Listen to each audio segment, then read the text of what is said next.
الحمد للہ رب العالمین والصلاة والسلام علی رسولہ محمد وعلی آلہ واصحابہ اجمعین اما بعد فاعوذ باللہ السمیع العلیم من الشیطان الرجیم بسم اللہ الرحمن الرحیم وَإِذْ غَدَوْتَ، اور یاد کیجیے جب صبح سویرے نکلے آپ، من اہلک، اپنے گھر والوں سے، تبوئ، آپ مقرر کر رہے تھے، المؤمنین، مومنوں کو، مقاعد، ٹھکانوں پر، مورچوں پر، للقتال، جنگ کے لیے، واللہ، اور اللہ، سمیع، خوب سننے والا ہے، علیم، خوب جاننے والا ہے۔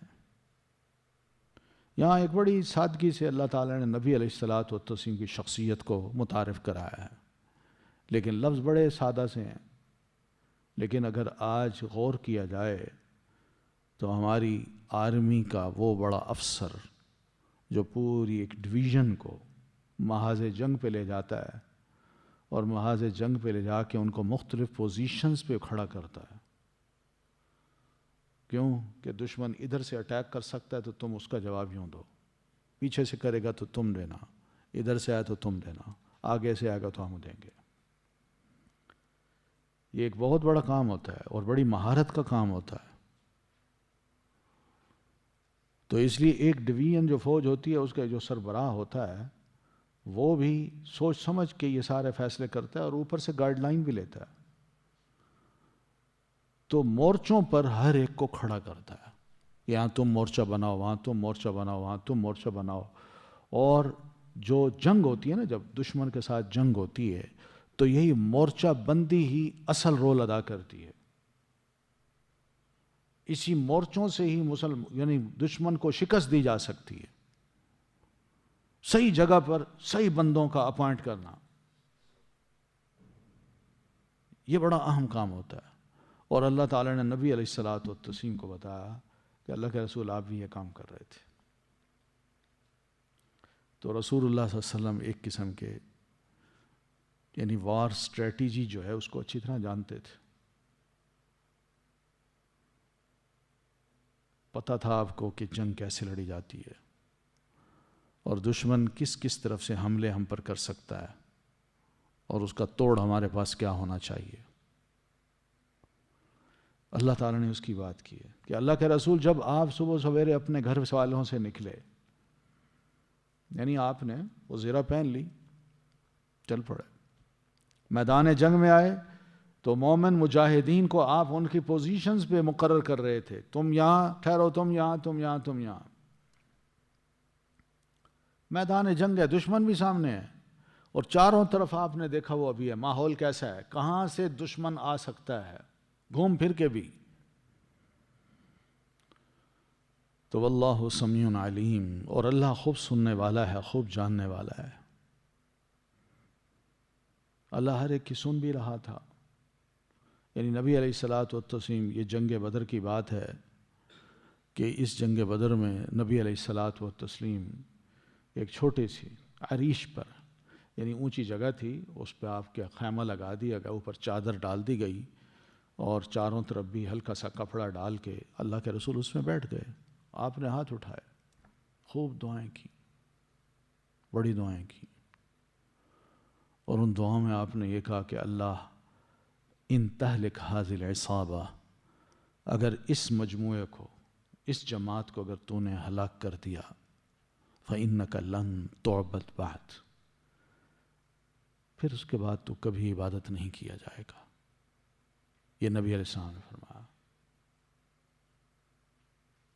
313 یہ ہیں اور ان کے مقابلے میں 1000 لوگ ہیں جو زیادہ بڑے ہیں تعداد میں بھی اور اسلحے کے اعتبار سے بھی۔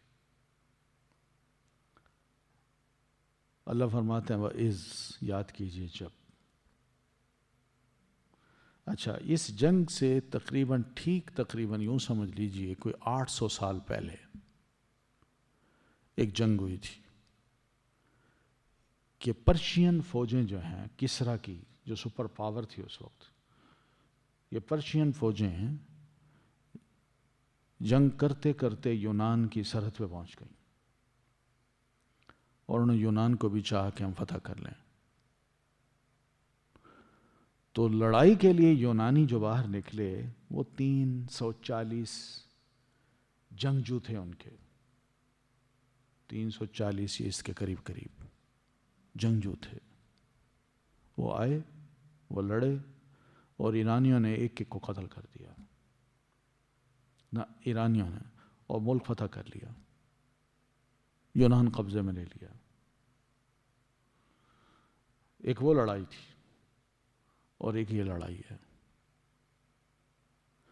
اس لڑائی کے بعد ہوا یہ کہ آج تک یونان کے وہ بندے جو 340 یا جتنے بھی تھے، وہ جو اس لڑائی میں مارے گئے ان کو ہیرو بنا کے یونان میں پیش کیا جاتا ہے کہ ہمارے بڑے زبردست ہیرو ہیں. ان کی ایک تاریخ ہے، آنے والی نسلوں کو پڑھایا جاتا ہے ان کا سبق. اور ایک ہماری بھی تاریخ ہے کہ 313 لوگ اسی میدان میں آئے، نہتے تھے، اور ان کے سامنے 1000 ہیں جو مسلح ہیں، اور ہر ایک کے پاس جدید ترین اسلحہ ہے. یہ لڑے ہیں 313، اللہ تعالیٰ نے فاتح بنائے اور وہ شکست کھا گئے. لیکن ہم میں کتنے مسلمان ہیں جو 313 کے نام جانتے ہیں؟ ہم نے ان ہیروز کو کبھی اس طرح پیش کیا، اپنی نسلوں کو بتایا؟ انہوں نے تو سٹیچوز بھی بنا کے اپنے ملک میں جگہ جگہ لگایا میں ان کے. ہمارے تو نام ہی یاد نہیں ہے ہمیں. یہ ہوتی ہے. یہ دیکھیں وہ قومیں شکست کھانے کے باوجود بھی اپنے ہیروز کو جو شکست کھا گئے ہیں ان کو ہیرو بناتی ہے اور ان ہیروز کو نہیں بھولتی. اور ہمارے جو ہیروز تھے وہ شکست نہیں کھا گئے بلکہ فاتح بنے ہیں، لڑے ہیں. لیکن بہت کم ہیروز ہیں جن کو ہم جانتے ہوں. معوذ اور معاذ کو کوئی جانتا ہے؟ ان دو ہیروز کو جنہوں نے ابو جہل پر اٹیک کیا، اور اس کو بڑا سخت، بڑا لیڈر تھا ان کا، چیف تھا ان کا، اسے میدان جنگ میں ایسا مارا کہ اس کو زخمی کر دیا، وہ ہلنے کے قابل نہ رہا اور گر گیا، اٹھ بھی نہیں سکا. سیدنا علی رضی اللہ تعالیٰ عنہ نے آگے بڑھ کے جس طرح مقابلہ کیا ان کے بڑے بڑے آدمیوں کا، کوئی جانتا ہے اس کو؟ بہت کم لوگ ہیں. تو اللہ سمیع. اور پھر دوسری طرف ادھر اللہ کے رسول دعا کر رہے ہیں، اللہ ان کی سن رہا ہے. اور یہ دعا کوئی معمولی دعا نہیں ہے. پیارے نبی علیہ الصلاۃ والتسلیم نے مستقبل کو دیکھا ہے کہ یہی ابتدا ہے، یہیں پر اگر ہمیں فتح ہوتی ہے تو کل کو کیسر و کسریٰ کے ایوانوں کو بھی ہم فتح کر سکتے ہیں. تو اس لیے نبی علیہ الصلاۃ والسلام کی دعا اللہ نے سنی. علیم، وہ خوب جاننے والا بھی ہے. اذ ہمت طائفتان، جب چاہا یا ارادہ کیا، ہم یا ہم کا مطلب ہوتا ہے ارادہ کرنا، دل سے چاہنا، یعنی دل سے کسی کام کا ارادہ کرنا. جب ارادہ کیا طائفتان، دو گروہ نے. طائفہ سنگل ہے اور اس کا تثنیہ کیا ہے، ڈوول کیا ہے، طائفتان. جب ارادہ کیا دو گروہوں نے، منکم، تم میں سے، ان تفشلا، کہ وہ دونوں بزدلی دکھائیں. واللہ ولیہما، اور اللہ مددگار تھا ان دونوں کا. وعلی اللہ، اور اللہ ہی پر، فلیتوکل، پس چاہیے کہ، یتوکل، توکل کریں. فلیتوکل، پس چاہیے کہ، کا کیا مطلب ہے؟ چاہیے کہ، یعنی ضرور، یتوکل، توکل کریں، المؤمنون، ایمان والے. عین میدان جنگ میں کیا ہوا؟ سوری جی، یہ جو اوپر کی آیت کی وضاحت کی نا، یہ جنگ احد کی ہے، جنگ بدر کی نہیں ہے. ٹھیک ہے نا؟ بس یہ یاد رکھیے گا، یہ جنگ احد کی ہے، کیونکہ احد کے مقام پہ نبی علیہ الصلاۃ والتسلیم اپنے صحابہ کرام کو ادھر ادھر مقرر کر رہے تھے، اور یہ یاد ہوگا آپ کو کہ آپ صلی اللہ علیہ وسلم نے 50 صحابہ کرام کا ایک گروپ درے پر بھی مقرر کیا تھا، اور انہوں نے کہا تھا کہ ہمیں دشمن آ کے ٹکا بوٹی ہماری کر دیں، لیکن جب تک میں نہ کہوں اس درے کو نہ چھوڑنا. اور اس طرح مختلف پوزیشنز پہ آپ نے ان کو کیا کیا تھا، مقرر کیا تھا. تو عین اسی لڑائی میں جب مسلمانوں کی فوجیں ہر جگہ اللہ کے رسول صلی اللہ علیہ وسلم نے مقرر کر دیں، تو جو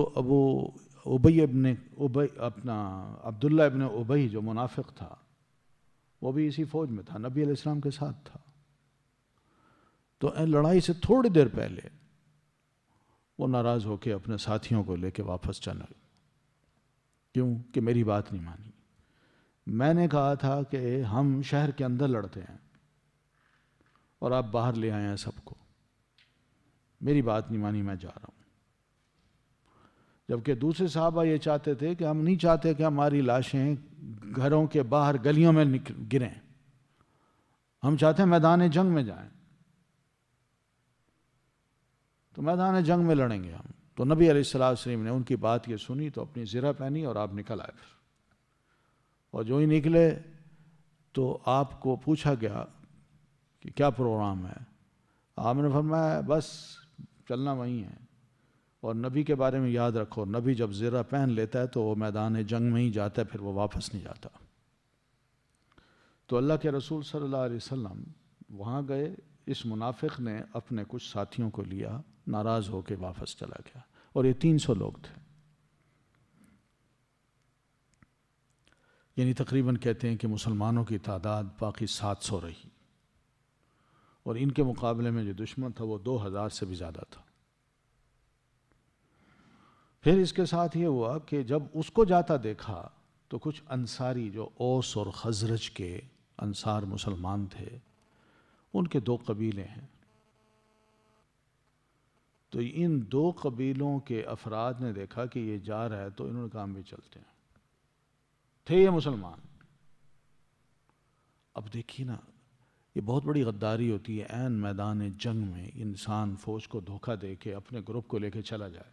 تو کیا مطلب ہے کہ جو اپنے ہیں ان کا مورائل بھی کم ہو، ان کے اندر لڑنے کی ہمت نہ ہو، وہ گھبرا جائیں کہ یہ جا رہے ہیں ہم تو مارے جائیں گے، اور دشمن کی تعداد بڑھ جاتی ہے اور دشمن اور دلیر ہو جاتا ہے کہ لیجیے جی ان کے کچھ لوگ چھوڑ کے چلے گئے، اب تو یہ ہم ان کو کچا چبا جائیں گے.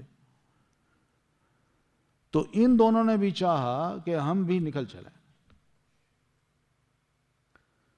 تو اللہ تعالیٰ اس کا ذکر کرتے ہیں اذ ہمت طائفتان، جب ارادہ کیا 2 گروہ نے منکم تم میں سے ان تفشلا، کہ وہ دونوں بزدلی دکھائیں کہ وہ نکل چلیں نہ لڑیں.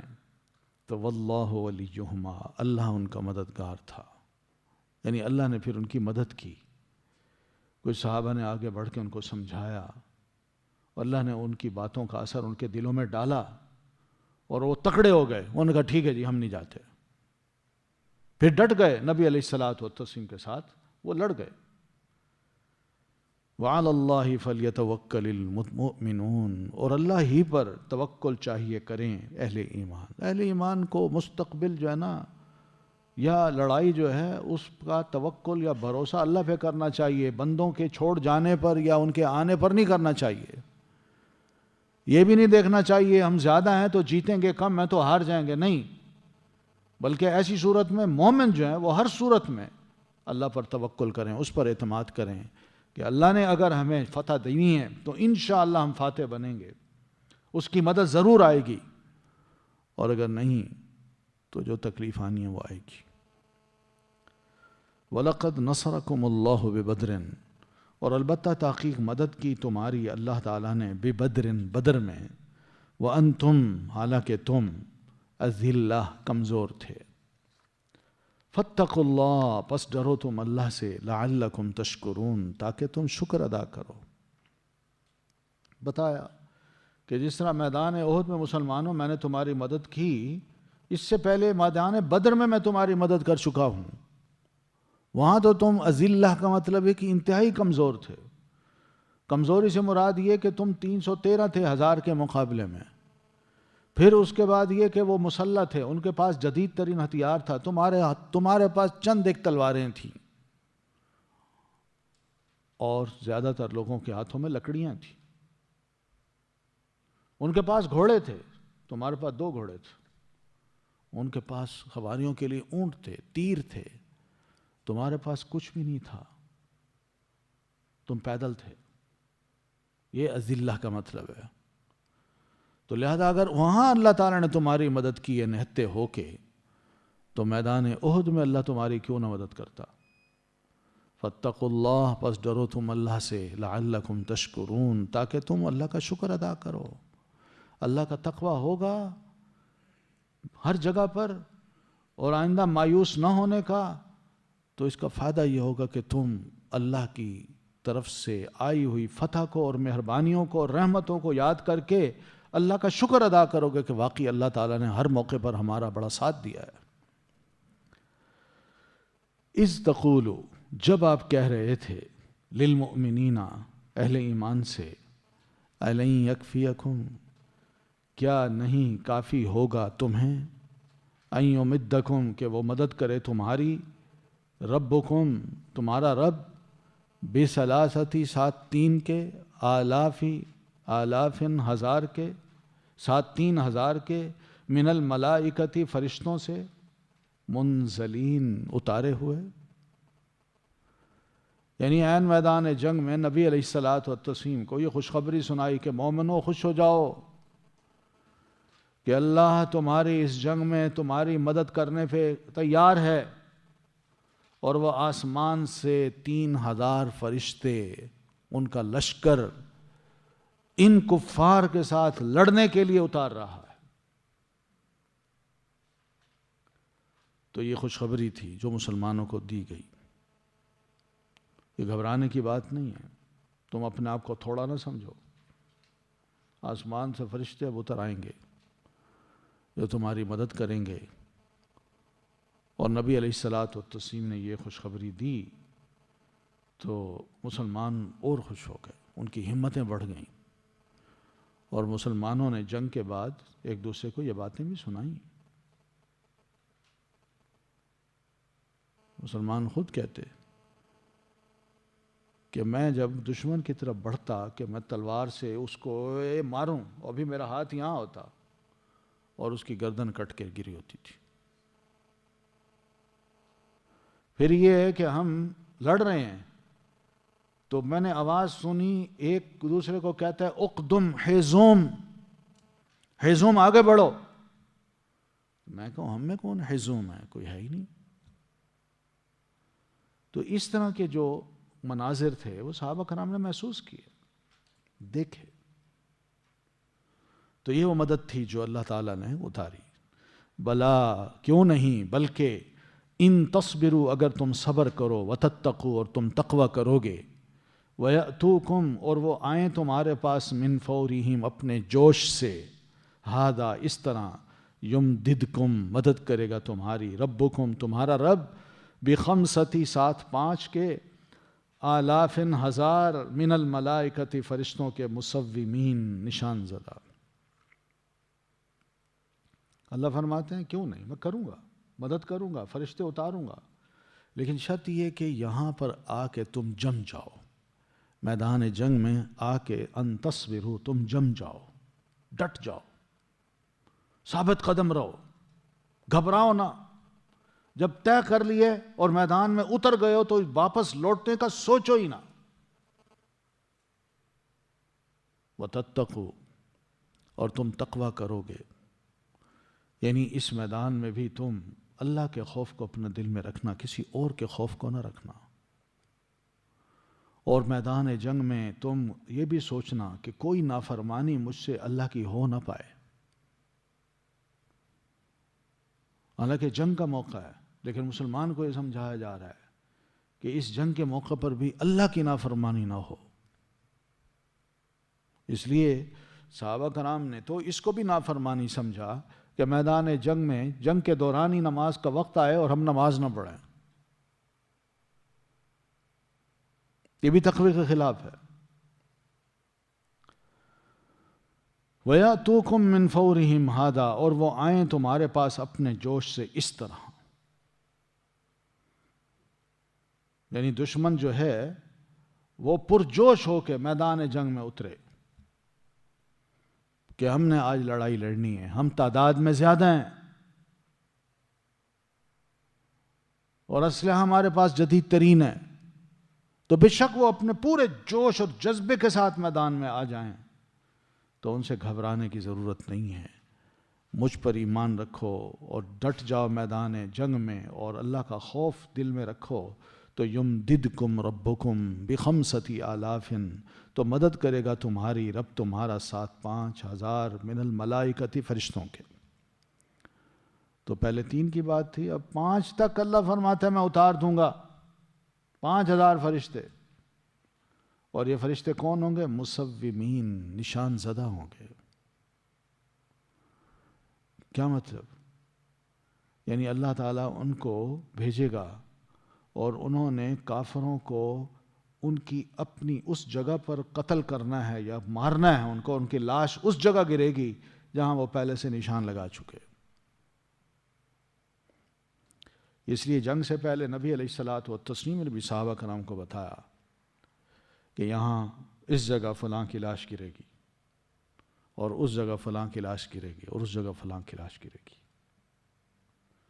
اور آپ یہ جب ارشاد فرما رہے تھے تو صحابہ بڑے حیران، اور جنگ کے بعد صحابہ کہتے ہیں ہم وہیں جگہ گئے تو واقعی اس جگہ اسی کی لاش پڑی تھی. تو مصومین کا مطلب ٹارگیٹڈ بھی کر لیں آپ، کہ ان کو ٹاسک دیا گیا تھا کہ تم نے فلاں کو قتل کرنا ہے اور اس جگہ مارنا ہے. تو فرشتوں نے آ کے ایسا ہی کیا.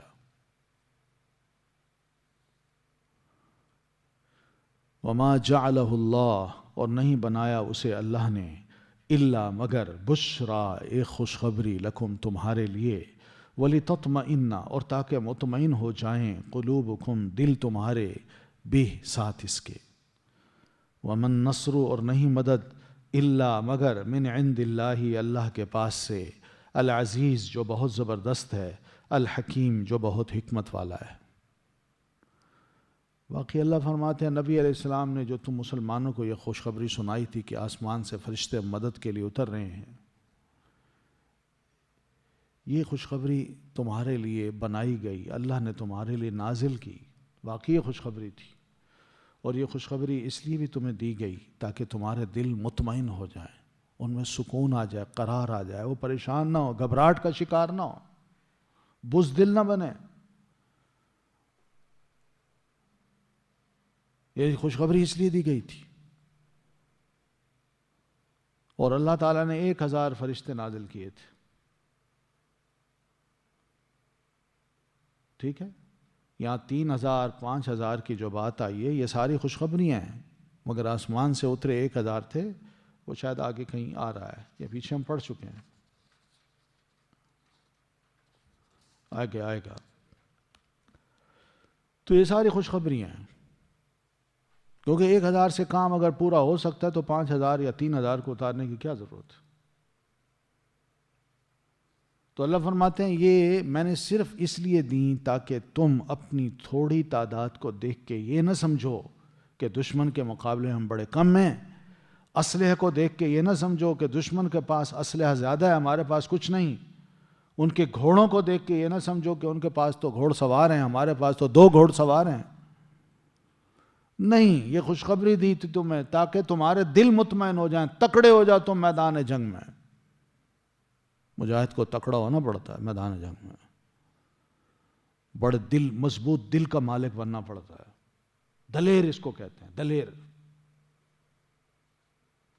ومن نصر الا من عند اللہ، باقی حقیقت یہ ہے کہ مدد وہ اللہ کی طرف سے آتی ہے. انسان میدان جنگ میں جائے، اس کی فوج جیت جائے تو یہ فوج کا جیتنا جو ہے نا، یہ کوئی اسلحے کا کوئی کمال نہیں ہوتا.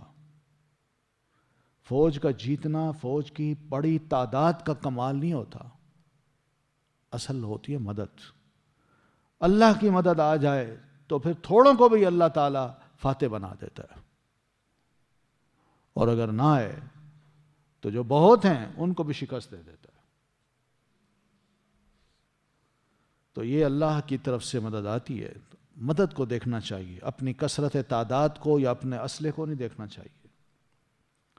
اور یہ اللہ کون ہے؟ العزیز، جو بہت زبردست ہے، الحکیم، جو بہت حکمت والا ہے. تو یہ مدد اس لیے دیتا ہے لِيَقْطَعَ طَرَفًا مِّنَ الَّذِينَ كَفَرُوا، تاکہ وہ کاٹ دے ایک طرف، ایک حصہ ان کا جنہوں نے کفر کیا. او یکبتہم، او یا یکبتا، ذلیل کرے ہم انہیں، فینقلبوا، تو وہ لوٹ جائیں خائبین، نامراد ہو کر. یعنی اتنی بڑی فورسز وہ میدان جنگ میں جھونک دیتے ہیں کہ ہم جا کے لڑیں گے. تو اللہ چاہتا ہے میں ایسے لوگوں کو میدان میں لاؤں اور آسمان سے فرشتے اتاروں تو میں مدد دوں، اور تمہارے ذریعے سے پھر میں ان کفار کا ایک گروہ، ایک حصہ میں کاٹ کے رکھ دوں. یعنی تمہارے ہاتھوں سے میں انہیں کٹوا دوں، قتل کروا دوں. اور یہی کچھ ہوا میدان بدر میں. تقریباً 22 ان کے بڑے بڑے جو لیڈر تھے، ابو جہل جیسے، وہ سب میدان بدر میں مارے گئے.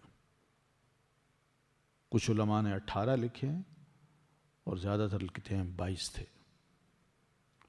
22 بڑے بڑے لیڈر ان کے میدان بدر میں قتل کر دیے گئے. تو یہ ہے کہ ایک پورا حصہ ان کی لیڈرشپ کا اللہ تعالیٰ نے کاٹ کے رکھ دیا، مسلمانوں کے ہاتھوں سے مروا دیا ان کو. پھر جب یہ شکست کھا کے واپس گئے تو ذلت ان پر طاری تھی. او یکبتہم، ذلیل کر دیا اللہ تعالیٰ نے ان کو. کہاں ہم بڑے بڑے لوگ بہادر مسلح، اور کہاں ہمارے سامنے چھوٹے چھوٹے مسلمان، اور وہ بھی بغیر زرہ کے اور بغیر تلواروں کے ہم سے لڑ رہے ہیں. وہ جیت گئے، ہم ہار گئے. یہ کیسے ہو گیا؟ فَيَنْقَلِبُوا خَائِبِينَ، تو وہ لوٹ جائیں نامراد ہو کر. تو آئے تھے وہ شکست دینے، مگر گئے شکست کھا کے، بہت سی لیڈرشپ کو قتل کروا کے. کچھ بھی حاصل نہیں ہو سکا ان کو، بلکہ میدان جنگ میں بہت سا مال غنیمت بھی چھوڑ گئے، اور وہ مسلمانوں کے ہاتھوں میں لگا. لَيْسَ لَكَ مِنَ الْأَمْرِ شَيْءٌ، نہیں ہے آپ کے لیے معاملے میں سے شیئن، کچھ بھی. او یتوب علیہم، خواہ وہ اللہ مہربان ہو جائے ان پر، او یعذبہم، یا وہ عذاب دے انہیں، فإنہم، تو بے شک وہ، ظالمون، ظالم ہیں. آپ صلی اللہ علیہ وسلم پر جب میدان احد میں اٹیک ہوا، اور کرز نام کا ایک مشرک تھا، اس نے آگے بڑھ کے نبی علیہ الصلاۃ والتسلیم پر اٹیک کیا. آپ نے خود پہنی ہوئی تھی، تو اس کی تلوار نے اس خود کو بھی کاٹا، آپ کے گال کو بھی زخمی کیا، اور آپ کے 1-2 دانت بھی توڑ دیے. اور پھر پیچھے آپ کے گڑھا کھود دیا گیا تھا، آپ اس میں جا کے رہے. اب زخمی بھی ہیں، خود گالوں کے اندر گھس بھی گئی ہے، خون بھی بہہ رہا ہے، دانت بھی ٹوٹ گئے ہیں. یہ تکلیف جب آپ کو ہوئی تو آپ سوچنے لگے، اور منہ سے یہ لفظ نکل گئے، کیف یہدی اللہ قوما، یا کیف یفلح قوم فعلوا بنبیہم ھذا، وہ قوم کیسے فلاح پا سکتی ہے جو اپنے نبی کے ساتھ یہ سلوک کریں. آپ کے منہ سے یہ لفظ نکل گئے. تو اللہ تعالیٰ نے فرمایا، اللہ کے رسول، ان کی فلاح کا، ان کی کامیابی کا، یا ان کی ہدایت کا، یا ان کی بد انجامی کا معاملہ آپ کے ہاتھ میں نہیں ہے. بس سمجھا دیا اللہ کے رسول آپ کے اختیارات کیا ہیں، اور یہ اختیارات اللہ کے ہیں، آپ کے نہیں ہیں. آپ لوگوں کو راہ تو دکھا سکتے ہیں، مگر ان کو راہ پہ نہیں چلا سکتے. وہ راہ پہ چلانا اللہ کا کام ہے. اس لیے آپ جو یہ کہہ رہے ہیں وہ قوم کیسے فلاح پا سکتی ہے جو اپنا نبی کے ساتھ ایسا کرے؟ پا سکتی ہے. نبی صلی اللہ علیہ وسلم نے بڑی تکلیفیں سہیں ان مشرکین سے، بڑے دھوکے دیے انہوں نے آپ کو. آپ کے عجیب و بڑے اچھے اچھے صحابہ لے گئے اپنے علاقوں میں کہ اسلام کی تبلیغ کے لیے، لیکن جب اپنے علاقوں میں جاتے ان کا گھیراؤ کر کے ان کو قتل کر دیتے تھے. اللہ کے رسول کو بڑی تکلیف پہنچتی تو آپ ان کے لیے بد دعائیں بھی کرتے، قنوت نازلہ پڑھتے تھے آپ.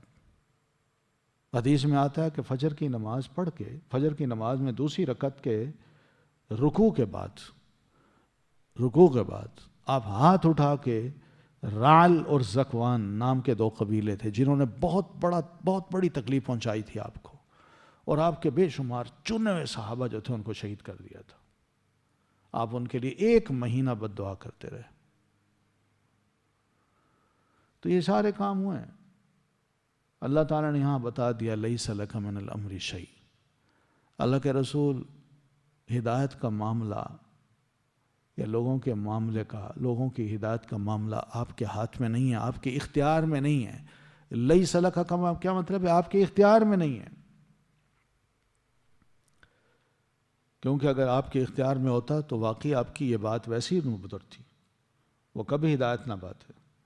مگر وقت نے ثابت کر دیا کہ اللہ تعالیٰ نے ان لوگوں کو ہدایت دے دی جن کے بارے میں اللہ کے رسول صلی اللہ علیہ وسلم بد دعا کرتے تھے. وہ مسلمان ہو گئے. تو اس لیے نبی کے اختیار میں نہیں ہوتا. آج کل ہم تو نبی سے بہت کم تر ہستیاں جو ہیں ان کو بھی مختار کل سمجھ لیتے ہیں، مگر یہ نظریہ بڑا غلط ہے. قرآن مجید سمجھا رہا ہے کہ آپ اللہ کے نبی ہیں بس.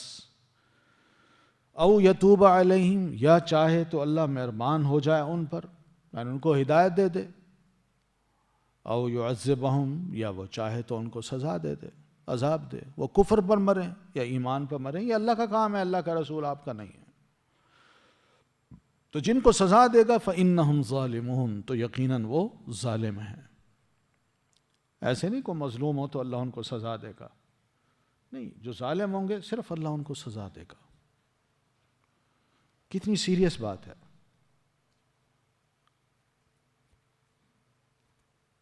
وَلِلَّهِ مَا فِي السَّمَاوَاتِ، اور اللہ ہی کے لیے جو کچھ آسمانوں میں ہے، وما، اور جو کچھ فی الارض زمین میں ہے، یغفر، وہ بخش دے گا، لمن، جس کے لیے، یشاء، وہ چاہے گا، ویعذب، اور وہ سزا دے گا، من، جسے، یشاء، وہ چاہے گا.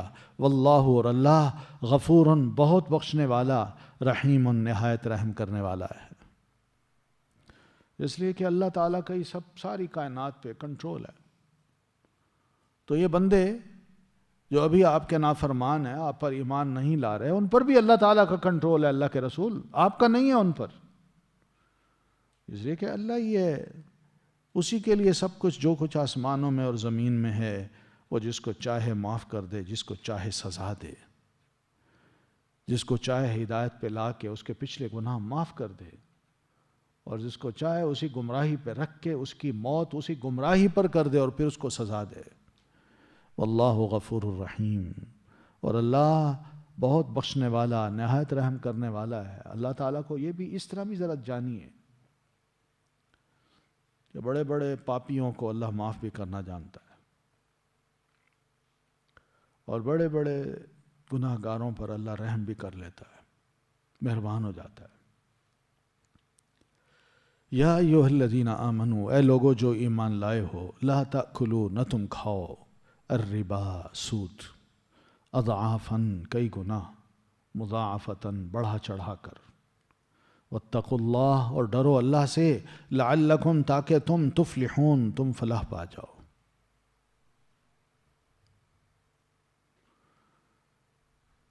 اب یہ شکست جو میدان احد میں مسلمانوں کو ہوئی، اس کی ایک وجہ یہ بھی ہے کہ مسلمان مال غنیمت کو اکٹھا کرنے کے لیے بھاگے. اس کا دوسرا مطلب ہے کہ دنیا کی تھوڑی سی ابھی خواہش تھی کہ پیسہ آئے ہمارے پاس. تو جو قوم پیسوں کے پیچھے بھاگتی ہو، تو اس کا ایک مظاہرہ تو یہ دیکھا گیا میدان احد میں، اور دوسرا اگر کوئی قوم سود کھاتی ہو تو آپ سوچیے نا اس کو کتنی ہرس ہوگی، کتنا اس کو پیسے کا لالچ ہوگا کہ میری دولت بڑھے، کم نہ ہو۔ تو یہ آیت تھوڑا سا اس طرف اشارہ کرتی ہے کہ مال کی خواہش یا ہوس انسان کو کیا سے کیا بنا دیتی ہے۔ تو اس میں ایک بڑی خواہش یہ بھی ہے کہ انسان یہ چاہتا ہے کہ میرا مال بڑھے، اور وہ سود میں انوالو ہوتا ہے۔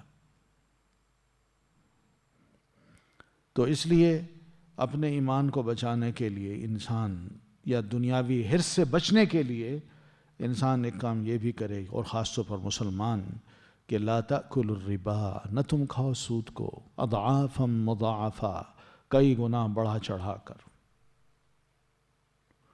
جس کا یہ مطلب نہیں کہ تھوڑا گنا، یعنی 2-4% اگر لے لے تو یہ جائز ہے سود، اور اگر 10% یا 20% لے جو کئی گنا بڑھا چڑھا کر لے رہا ہے تو وہ ناجائز ہے۔ نہیں، یہاں مطلب یہی ہے کہ دنیا کی حرص، پیسے کی حرص جو ہے نا، وہ نکالو دل سے۔ یہ ربا اچھی چیز نہیں ہے، اس لیے آگے مسئلہ اس کا پیچھے ہم پڑھ آئے ہیں، یہ بعد میں پہلی آیت اتری، پھر بعد میں وہ آیتیں اتری ہیں۔ میں نے آپ کو بتایا تھا کہ تدریج کے ساتھ یہ آیتیں اتری ہیں۔ تو یہ دوسری دفعہ اتری ہیں سود کے بارے میں۔ تیسری دفعہ جو اتری ہے تو اس میں اللہ تعالیٰ نے بالکل اس کو حرام قرار دیا، اور یہاں تک کہہ دیا کہ جو باز نہیں آتا وہ پھر میرے ساتھ اور اس کے رسول کے ساتھ لڑائی کے لیے تیار ہو جائے۔ تو لا تأکلوا الربا، نہ تم کھاؤ سود، اضعافا مضاعفا، کئی گنا بڑھا چڑھا کر، کیونکہ یہ بھی حرص اور پیسے کو بڑھانے کی ایک ہوس ہے، اور انسان خود غرض بن جاتا ہے، وہ اپنے پیسے کو بچاتا ہے، کوئی شے قربان کرنا وہ نہیں سیکھتا،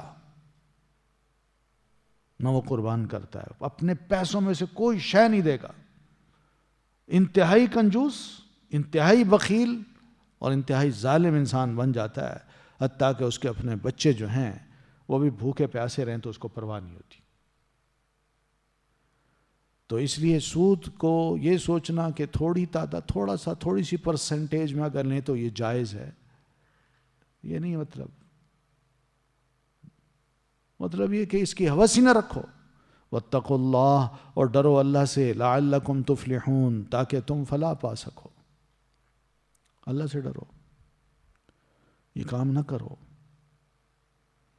اور اللہ سے ڈر کا مطلب یہ کہ جو اللہ تعالیٰ تعلیمات دے رہا ہے ان کو مانتے جاؤ۔ وہ تمہیں انفاق کا کہتا ہے اللہ کی راہ میں خرچ کرو، اور تم لوگوں کا خون پسینہ چوستے ہو، ڈرو اس سے۔ اس کا فائدہ یہ ہوگا کہ لعلکم تفلحون، تاکہ تم فلاح پاؤ۔ واتقوا النار، اور بچو آگ سے، التی، وہ جو، اعدت، تیار کی گئی ہے، للکافرین، کافروں کے لیے۔ نہیں ڈرو گے اور ایسے حرام کاموں میں انوالو ہو گے تو وہ تمہیں آگ میں لے جائے گی یہ چیز، اور آگ تو اللہ تعالیٰ نے کافروں کے لیے تیار کر رکھی ہے۔ کیا تم کافر ہو؟ وَأَطِيعُوا اللَّهَ وَالرَّسُولَ، اور اطاعت کرو اللہ کی اور رسول کی، لَعَلَّكُمْ تُرْحَمُونَ، تاکہ تم رحم کیے جاؤ۔ اب جو بھی اللہ فرماتا ہے مانو اس کو، جس سے روکتا ہے رک جاؤ، اور رسول کی بھی اطاعت کرو، جو وہ کہے کرتے جاؤ، جس چیز سے روکے رک جاؤ۔ اس کا فائدہ کیا ہوگا کہ اللہ تم پر رحم کرے گا، خوش ہوگا کہ میرے بندے ہیں، اب ان پر مہربانیاں کرو۔ رحم کا مطلب یہی ہوتا ہے کہ انسان سے پھر بھی کوتاہیاں ہوتی ہیں، مگر اللہ جب بندے کو یہ دیکھتا ہے کہ میرا مطیع و فرما بردار ہے تو اللہ مہربان ہوتا ہے، وہ کہتا ہے نہیں یار اس کی غلطیاں چھوڑو، یہ مہربان زیادہ ہے، یہ فرما برداریاں زیادہ کرتا ہے۔ وَسَارِعُوا، اور ایک دوسرے سے جلدی کرو، اِلَى مغفرتٍ، طرف بخشش کے، من ربکم، اپنے رب کی طرف سے، وجنتٍ، اور جنت کے، عرضها، چوڑائی جس کی، السماوات والارض، آسمان ہیں اور زمین ہیں، اعدت للمتقین، وہ تیار کی گئی ہے متقی لوگوں کے لیے۔ تو نیکی کے کام کرو، یہ چھوڑو، یہ کنجوسی اور بخل کی جو عادت ہے، سود لینے کی، پیسوں کو بڑھانے کی حرص، اس کو چھوڑو۔ اللہ تعالیٰ نے تمہارے لیے بخشش کا میدان کھلا رکھا ہے، جنت تیار کر رکھی ہے. گناہ کرتے ہو آگے بڑھو، اللہ کی راہ میں پیسے خرچ کرو، نیکیاں کرو، اس طرح تمہارا رب تمہیں بخش دے گا، گناہ بھی بخش دے گا، اور نیکیوں کے بدلے میں وہ جنتن، تمہیں جنت عطا کرے گا. اور جنت بھی ایسی کہ کوئی معمولی سے نہیں ہے، چھوٹا سا باغ نہیں ہے. عرضها السماوات والارض، جس کی چوڑائی آسمان اور زمین ہے. اتنی بڑی جنت ہے.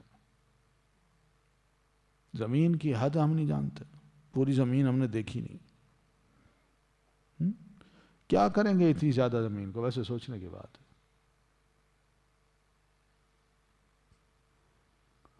ہمیں یاد ہے کہ ہمارے ہاں جو پہلے بزرگ تھے وہ اپنا ایک واقعہ سناتے ہیں. ہمارے والد صاحب نے ہمیں سنایا کہ ہمارے رشتہ داروں میں کوئی ایک بچی تھی، اس کا رشتہ آیا کسی زمیندار کا. تو انہوں نے کہا ٹھیک ہے جی، ہم پہلے آپ کے گاؤں آنا چاہتے ہیں. تو ان کے گاؤں گئے، لڑکی والے گاؤں گئے. تو اور زمیندار نے کیا کیا، اپنی گاڑی پہ بٹھایا، جیپ پہ، اور وہ گھمائے ان کو اپنی زمین میں. گاڑی دوڑاتا رہا، یہ بھی ہماری زمین ہے، یہ بھی ہے، یہ بھی ہے، یہ بھی ہے، یہ بھی ہے، یہ بھی ہے. وہ گھنٹہ لگ گیا، ختم ہی نہ ہو زمین. تو انہوں نے یہ سمجھا کہ ہم لڑکے والے ہیں، لڑکی والوں کو متاثر کر دیں گے. تو لڑکی کا والد جب گھر آیا تو اس نے لڑکے کے والد کو لکھا کہ میں ایسی جگہ اپنی بچی کو نہیں دے سکتا جہاں میری بچی زمین میں جا کے گم ہو جائے. کہ اتنی بڑی زمین میں نہیں دے سکتا. تو میں ویسے کہہ رہا ہوں، زمین دنیا میں بھی انسان کو اتنی لمبی مل جائے، 100 ایکڑ مل جائے، کیا کرے گا؟ کون سنبھالے گا اس کو؟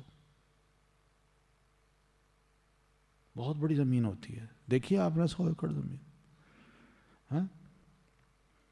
وہاں میں کینیڈا میں تھا تو ایک لاٹ تھی 100 ایکڑ کی، وہ فار سیل تھی. تو ہم نے سوچا الوداع کے لیے لے لیتے ہیں. تو خیر ہم نے بڈ دی. تو اس وقت انہوں نے کہا کہ عدالت میں وہ کیس تھا، تو عدالت نے ہمیں کہا کہ آپ اتنے پیسے جمع کرا کے یہ لے لیں. اچھا ہم وہاں گئے، زمین کو دیکھا ہم نے. اس میں 2 بڑے اچھے اسکول بنے ہوئے تھے، ہاسٹل بھی بنا ہوا تھا، بڑے اچھے میدان تھے. پھر اسی طرح وہ کیا ہوتا ہے جی، وہاں پہ وہ ایک بارن تھی جس میں بڑے جانور انہوں نے رکھے ہوئے تھے. گھوڑ دوڑ کا ایک پورا ٹریک تھا، بیچ میں ایک ندی جا رہی تھی، اور کارنر پہ نا ایک بڑا باربیکیو کا کارنر انہوں نے بنایا ہوا تھا. تو وہ کہیں جی ادھر چلیں. میں نے تھوڑی سی دیکھی، میں نے کہا بھائی کافی، بھائی چلتے ہیں واپس. تو بہت زمین ہوتی ہے، بہت زمین ہوتی ہے. تو لیکن بہرحال وہ جو ہوا. لیکن ویسے بتا رہا ہوں کہ اتنا کچھ مل جائے انسان کو دنیا میں بھی تو اس کو پورا نہیں اترتا اس پہ. تو ہرس ہوتی ہے نا زیادہ سے زیادہ. اللہ فرماتا ہے یہ ہرس میں تمہاری وہاں پوری کر دوں گا، اس کی کوشش کرو. یہاں جو بھی ملے گا وہ وقتی ملے گا، پھر دوسرے مالک بن جائیں گے. لیکن وہاں جو ملے گا ہمیشہ کے لیے ملے گا، اور پوری جنت کے تم انجوائے کرو گے. ہر جگہ تم گھومو پھرو گے، کہیں نہیں اکتاؤ گے. تم جہاں جاؤ گے موسم بھی بدلتا جائے گا، رونق بھی بدلتی جائے گی، اور تمہاری اپنی رونق بھی بدلتی جائے گی. تو ایسی جنت کی کوشش کرنی چاہیے. یہ کیا کوششیں ہو رہی ہیں کہ انسان دن رات اپنے دماغ کو مائنس پلس میں لگائے رکھتا ہے. کتنا پیسہ بڑھا، کتنا آج زیرو دیا بڑھا، کتنا صفر آج بڑھا، کتنا بڑھا. یہ کیا طریقہ ہے؟ وعدت للمتقین، مگر یہ جنت تیار کی گئی ہے کس کے لیے؟ جو متقی ہیں. اور متقی کون لوگ ہیں؟ ان کی کچھ صفات یہ ہیں کہ الذین ينفقون فی السراء والضراء، یہ وہ لوگ ہیں جو خرچ کرتے ہیں خوشی میں اور تکلیف میں. سود خوار کبھی یہ کام نہیں کرے گا، خوشی میں بھی وہ خرچ نہیں کرتا، وہ کہتا تھوڑا سا لے لو کافی ہے، اور تکلیف میں تو وہ اور تکلیف میں مبتلا ہو جاتا ہے، ہائے میرا پیسہ کم ہو جائے گا، اتنا خرچ ہو گیا تو میرا پیسہ کم ہو جائے گا۔ مگر متقی وہ نہ دیکھتا ہے دن نہ دیکھتا ہے رات، وہ ہر وقت جہاں مناسب سمجھتا ہے، جو اس کے پاس اللہ نے توفیق دے رکھی ہوتی ہے وہ خرچ کرتا رہتا ہے، اس کے حالات کیسے بھی ہوں، خوشحال ہے تب بھی وہ دیتا ہے، تنگ دست ہے تب بھی اپنے سے زیادہ ضرورت مند کو اور تنگ دست کو دیکھتا ہے تو اس کو دے دیتا ہے۔ والکاظمین الغیظ، اور متقی وہ بھی ہیں جن کی ایک صفت یہ ہے کہ وہ ضبط کرنے والے ہیں غصے کو۔ غصہ آتا ہے، کر سکتے ہیں، اس کا ریئیکٹ کرنا چاہیں تو وہ بہت کچھ کر سکتے ہیں، مگر وہ اپنے غصے کو پی جاتے ہیں۔ یہ اصل بہادری ہے دین کی نظر میں۔ آپ فرماتے ہیں بہادر وہ نہیں ہے جو کھاڑے میں اتر جائیں دو پہلوان اور ایک دوسرے کو چت کر دے، اور لوگ تالیاں بجاتے ہیں، ہاں ہاں کتنا بہادر ہے، کتنا زبردست ہے، یہ بڑا پہلوان ہے۔ آپ نے فرمایا میری نظر میں پہلوان وہ ہے جس کو غصہ آئے اور وہ کر سکتا ہے ریئیکٹ، وہ چاہے تو اس کا بدلہ لے سکتا ہے، لیکن وہ عین اس موقع پہ اپنے غصے کو پی جاتا ہے۔ آپ فرماتے ہیں میرے نزدیک یہ بہادر ہے۔ والعافین عن الناس، اور درگزر کرنے والے ہیں لوگوں سے، لوگوں کی غلطیاں ہوں تو معاف کر دیتے ہیں، پیچھے نہیں پڑتے ان کے، بار بار یاد نہیں دلاتے ان کو۔ یا عافین عن الناس کا مطلب یہ بھی ہے کہ لوگوں نے کچھ بھی کیا یہ بدلہ نہیں لیتے، کہتے چھوڑو یار بس معاف کر دو۔ کوئی قصوروار اگر ان کے پاس آ بھی جائے اور یہ کہے کہ میں نے آپ کے ساتھ یہ زیادتی کی، آپ مجھے معاف کر دیجئے، تو کہتے ٹھیک ہے جی میں نے معاف کر دیا۔ عافین عن الناس، اس کی مثال دوں، دیکھیے کڑی عجیب سی مثال ہے، خدا خوفی ہو تو کیا بندہ اپنی چھوٹی سی غلطی کو کس طرح محسوس کرتا ہے۔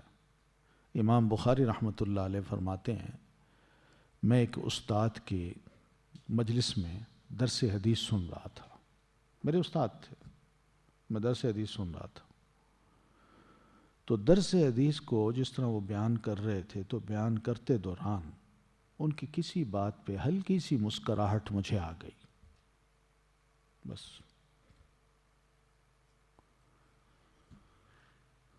بعد میں اپنے استاد کو ملا علیحدگی میں، تو میں نے کہا استاد محترم آپ یوں درس دے رہے تھے، آپ نے یہ کہا اور جس طرح آپ نے اشارہ کیا یا ہلکی سی آنکھ سے ادھر ادھر کیا تو آپ کی اس چیز کو دیکھ کے مجھے ہنسی آ گئی تھی، اور میں سمجھتا ہوں یہ میری بڑی غلطی ہے، کیا آپ مجھے معاف کر سکتے ہیں؟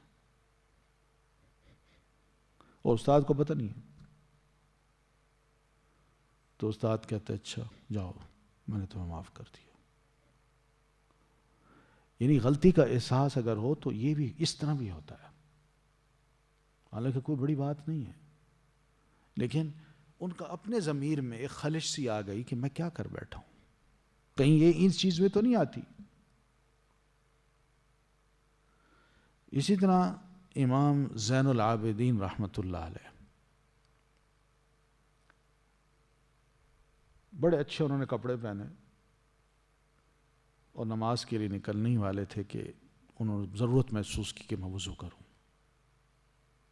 تو گھر میں ایک لونڈی تھی، جوان بچی تھی، اسے کہا پانی لاؤ مجھے وضو کراؤ، وہ گئی پانی لائی، اور جب یہ بیٹھے زمین پہ کہ میں وضو کروں، اس نے برتن اٹھایا اور اٹھا کے جو ہی قریب کرنے لگی تو اس کے ہاتھ کپ کپائے اور پانی سارا ان کے اوپر گر گیا۔ امام صاحب کا چہرہ ایسے لال سرخ ہو گیا، لڑکی سمجھدار تھی، کہتی ہے الکاظمین الغیظ، فوراً چہرہ ان کا نا ایسے ٹھیک ہو گیا، غصہ گیا، چپ ہو گئے، کچھ نہیں کہا.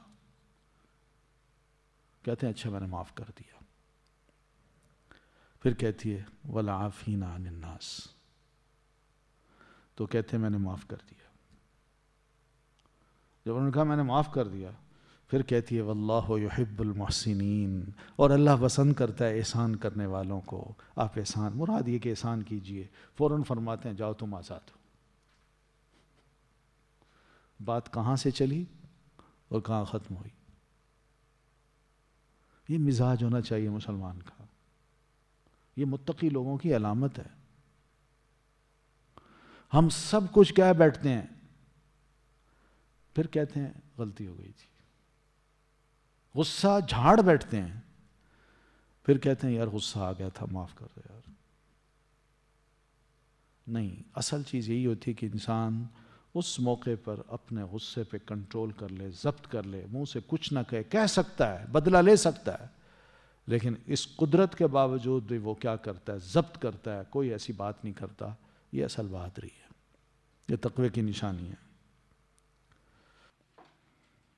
والذین اذا فعلوا فاحشۃ، اور وہ جو اذا جب فعلوا کرتے ہیں فاحشۃ کوئی بے حیائی، او یا ظلموا وہ ظلم کرتے ہیں، انفسہم اپنے نفسوں پر، ذکروا اللہ وہ یاد کرتے ہیں اللہ تعالیٰ کو.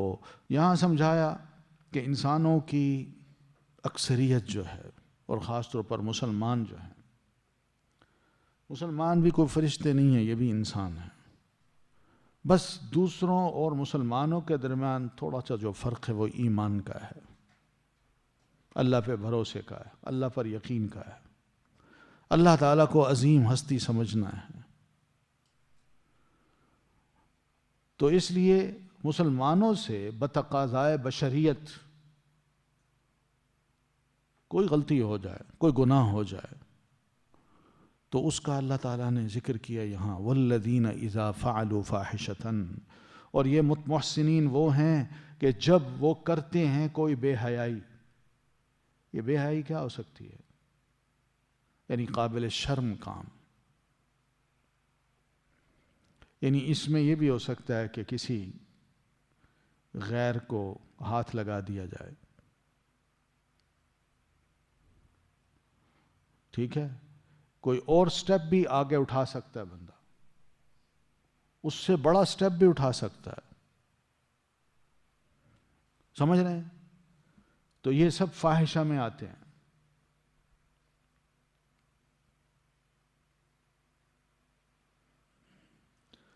تو جو بھی بے حیائی کا کام ہے، یہ محسنین جب وہ کرتے ہیں، او ظلموا انفسہم یا وہ ظلم کرتے ہیں اپنے نفسوں پر، یعنی کوئی اور اس سے بڑا گناہ کر لیا.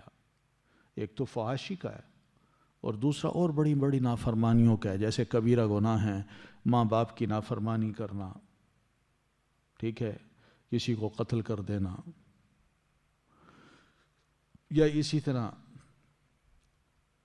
آگے بڑھیں تو رشتہ داریوں کو کاٹنا، کسی کا مال ہڑپ کر لینا. اس طرح بہت سے حقوق العباد ہیں، حقوق اللہ ہیں، ان کو پامال کرنا. یہ سب ایسے گناہ ہیں کہ انسان اپنے اوپر ظلم کر بیٹھتا ہے. ظلم اس وجہ سے کہ اس کی بڑی سخت سزا ہے. تو انسان جب ایسا گناہ کرتا ہے تو وہ اپنے آپ کو بڑی سزا دلوانے کے لیے تیار کر چکا ہوتا ہے. یہ بڑا ظلم ہوتا ہے، اللہ فرماتے ہیں. تو ایسے لوگ کیا کرتے ہیں، جب بھی ان سے کوئی بے حیائی کا کام ہوتا ہے یا ان سے کوئی ایسا گناہ صادر ہوتا ہے جو واقعی انہوں نے اپنے اوپر کوئی ظلم کر لیا ہوتا ہے جس کی ان کو کل کو بڑی سخت سزا ملنے والی ہے، تو ایسے موقع پر ذکر اللہ، وہ یاد کرتے ہیں اللہ کو. اللہ کو کیا یاد کرتے ہیں؟ یاد آتا ہے ان کو کہ اللہ نے اس گناہ کی یہ سزا بتائی ہے. اتنی سخت وعید ہے قرآن مجید میں یہ سزا بھگت سکتا ہوں؟ وہ مارے گا، فرشتے ذلیل کریں گے، میدان محشر میں ذلیل ہوں گا، اور پھر اوندھے منہ جہنم میں گرا دیا جاؤں گا، اور نعوذ باللہ جہنم کے نچلے طبقے میں چلا جاؤں گا۔ تو اس کو اللہ کی وعید یاد آتی ہے۔ ذکر اللہ کا مطلب یہ ہے، اور دوسری طرف اللہ کے وعدے بھی یاد آتے ہیں کہ اللہ فرماتے ہیں گناہوں سے بچو، مجھ سے وعدہ کرو، نیک کام کرو گے، برائی کے قریب نہیں جاؤ گے، تو میں وعدہ کرتا ہوں کہ تمہارے پچھلے گناہ معاف کر دوں گا۔ تو یہ ذکر اللہ۔ تو اللہ تعالیٰ کی دونوں جانب، یعنی اس کی مغفرت اور اس کی سزا، دونوں طرف دیکھتے ہیں، دونوں طرف دیکھتے ہیں۔ اس کا وہ پہلو کہ وہ غفور ہے، رحیم ہے، وہ بھی وہ دیکھتے ہیں، اور دوسری طرف یہ بھی دیکھتے ہیں کہ ان عذابہ عذاب علیم، کہ اس کی سزا بھی بڑی سخت قسم کی سزا ہے، دردناک سزا ہے۔ تو یہ ہے ذکر اللہ۔ تو ڈر کے وہ کیا کرتے ہیں؟ فاستغفروا لذنوبہم، تو وہ معافی مانگتے ہیں اپنے گناہوں کی۔ ذنوب ذنب کی جمع ہے، اپنے گناہوں کی معافی مانگتے ہیں۔ یہ غفرہ اس کا روٹ ہے، فاستغفروا کا غفرہ، ٹھیک ہے؟ اسی سے ایک لفظ ہے مغفر۔ مغفر کہتے ہیں یہ جو فوجی کے سر پہ لوہے کی ٹوپی ہوتی ہے، اس کو کہتے ہیں مغفر۔ یہ کیا کرتی ہے ٹوپی؟ سر کو ڈھانپ دیتی ہے۔ تو اسی طرح غفرہ کا مطلب یہ ہے کہ اللہ میرے ان گناہوں کو ڈھانپ دے، کوئی دیکھ نہ پائے۔ مجھے شرم آتی ہے کہ میں اس کا ذکر کروں کسی کے آگے، تو سب کچھ جانتا ہے، تجھ سے بھی شرم آ رہی ہے، لیکن اپنے بھائی بندوں کو، رشتہ داروں کو پتہ چل گیا کہ میں یہ گناہ کرتا ہوں، تو بڑی شرمندگی اور ذلت کی بات ہے۔ تو اللہ کیا کرتا ہے؟ گناہوں کو ڈھانپ دیتا ہے۔ یہ بڑی زبردست صفت ہے اللہ تعالیٰ کی۔ اسی صفت کا ایک رنگ مسلمان کو بھی دیا گیا ہے کہ مسلمان تھوڑا سا اپنی بھی عادت بنا لے کہ من ستر مسلمن سترہ اللہ یوم القیامہ، جو کسی مسلمان کے معمولی گناہ کو یا کوئی عیب کو چھپاتا ہے، پردے ڈالتا ہے، تو اللہ کل قیامت کو اس کے گناہوں پہ بھی پردے ڈال دے گا۔ ہے خوبصورت بات کہ نہیں؟ لیکن یہی گناہ اگر اللہ تعالیٰ کل میدان محشر میں سب کے سامنے یوں دکھا دے تو سوچئے بندے کی کیا حالت ہو۔ میں خود اس وقت پسند نہیں کرتا کہ میرے گناہ کو کوئی جانے، میں پسند نہیں کرتا، گھبراتا ہوں کہ اس کا علم کسی کو ہو نہ جائے۔ تو اس وجہ سے یہ ہوتی ہے استغفار کہ فاستغفر اللہ، تو وہ بخشش مانگتے ہیں اللہ سے، لذنوبہم، اپنے گناہوں کی، وَمَن يَغْفِرُ الذُّنُوبَ إِلَّا اللَّهُ، اور کون ہے جو بخش دے گناہوں کو سوائے اللہ کے۔ یعنی یہ یقین ہو تو کہ واقعی گناہوں کو اللہ تعالیٰ ہی معاف کر سکتا ہے، وہی ڈھانپ دے گا، تو جو بس یہ یقین ہو تو پھر اللہ تعالیٰ بڑا خوش ہوتا ہے۔ ایک لمبی حدیث ہے کہ جس کے آخر میں نبی صلی اللہ علیہ وسلم فرماتے ہیں کہ اللہ تعالیٰ بندے کے بار بار گناہوں کی معافی پر اور اپنی بخشش پر یہ بھی فرماتے ہیں کہ میرے بندے نے جان لیا کہ اس کا ایک رب ہے جو گناہ بخشتا ہے اور اس گناہ پر پکڑتا بھی ہے۔ یعنی وہ ایک دفعہ گناہ کیا، بندے نے اللہ سے معافی مانگی، تو اللہ نے فرمایا اس کو پتہ ہے میرا گناہ میرے اللہ کے سوا کوئی معاف نہیں کرتا، تو میں اس کو معاف کرتا ہوں۔ دوسری دفعہ گناہ کیا، پھر آ کے یہی بات کرتا ہے، پھر اللہ فرماتے ہیں اس کو پتہ ہے۔ تیسری دفعہ، کئی دفعہ، پھر آخر میں اللہ تعالیٰ یہ میرے بندے کو پتہ ہے، اس نے اچھی طرح جان لیا ہے کہ اس کا ایک رب ہے وہی گناہ بخش سکتا ہے اور وہی گناہوں پہ پکڑ بھی سکتا ہے. تو اللہ فرماتے ہیں فرشتوں تم گواہ رہو میں نے اس بندے کو بخش دیا. اب یہ جو چاہے کرے. جو چاہے کرے کا مطلب یہ نہیں کہ اب جتنے گناہ چاہے کرے کرتا جائے میں معاف کرتا جاؤں گا، یہ نہیں. مطلب ایک لمٹ ہوتی ہے. بندہ خود اتنا شرمندہ ہوتا ہے کہ واقعی اللہ ہی گناہ معاف کر سکتا ہے اور کوئی نہیں کرتا، بس حد ہو گئی ہے.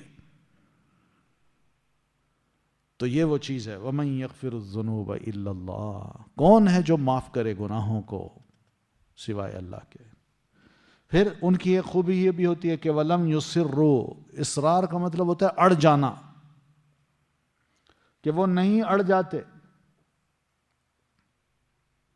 عَلَى مَا فَعَلُوا. اوپر اس کے جو انہوں نے کیا ہوتا ہے. یعنی لاپرواہی سے اگر کوئی گناہ ان سے ہو جائے تو اور بات ہے، لیکن جان بوجھ کے وہ گناہ نہیں کرتے کہ میں گناہ کر رہا ہوں بس اسی پہ اڑا رہوں گا. ان کا یہ کام نہیں ہوتا. باقی سچی توبہ بندہ کر لے، سچی توبہ کرنے کے بعد اگر پھر اس سے کوئی گناہ ہو جائے تو اس کا بھی یہ مطلب نہیں ہے کہ یہ گناہوں پہ اڑا ہوا ہے. نہیں، ہو گئے، وہ اتفاق ہے. تو وَلَمْ يُصِرُّوا عَلَى مَا فَعَلُوا. اور نہیں وہ اصرار کرتے یا نہیں وہ اڑتے عَلَى مَا فَعَلُوا اوپر اس کے جو انہوں نے کیا وَهُمْ يَعْلَمُونَ جبکہ وہ جانتے ہیں کہ گناہ ہے. اولئک یہی لوگ ہیں جن کی یہ صفات ہوں گی، یہ پیچھے ہم نے پڑھی ہیں. تو یہی لوگ ہیں جزاؤہم بدلہ ان کا مغفرتن بخشش ہے من ربہم ان کے رب کی طرف سے. بخشش کیا ہے؟ کہ اللہ ان کے سارے گناہوں کو مٹا دے گا، زائل کر دے گا ان سے. وجنات اور باغات ہیں جن کی اپنی ایک رونق ہے. یعنی جنت کے جو باغات ہیں ان کی اپنی ایک رونق ہے. بڑے عالیشان محلات ہیں، نہریں ہیں اس میں، بڑی خوبصورتی ہے، کھانے پینے کی بہت مختلف چیزیں ہیں. تجری من تحتی الانہار چلتی ہیں ان کے نیچے سے نہریں. خالدین فیہا ہمیشہ رہنے والے ہوں گے وہ اس میں. یعنی وہ نہیں چاہیں گے کہ ہم یہاں جنت سے نکل جائیں، نکلنا نہیں چاہیں گے اور نہ ہی ان کو نکالا جائے گا. ہمیشہ وہ اس میں رہیں گے. وَنِعْمَ أَجْرُ الْعَامِلِينَ اور کتنا اچھا ہے اجر عمل کرنے والوں کا. یعنی اللہ کی خاطر انسان تھوڑا سا بھی عمل کر لینا تو اللہ تعالیٰ اس کو بڑا زبردست اجر عطا فرماتا ہے. نعم اجر العاملین. یعنی ہم خود کو دیکھیں، یہی 60 سال 65 سال 80 سال جو ہمیں ملتے ہیں، ہم کتنی نیکیاں کرتے ہیں، کتنے گناہ ہوتے ہیں، لیکن ان ساری زندگی میں اگر چند عمل ایسے ہیں جو بڑے اخلاص کے ساتھ اللہ کی خاطر ہی کیے ہیں، اس کی رضا کی خاطر کوئی عمل کیا، تو اللہ فرماتے ہیں میں اس کے بدلے میں نہ صرف گناہوں کو معاف کر دوں گا بلکہ ایک بہترین قسم کا اجر دوں گا، اور وہ جنات کی صورت میں ہوگا، باغات جس میں ہمیشہ ہمیشہ رہنا ہے.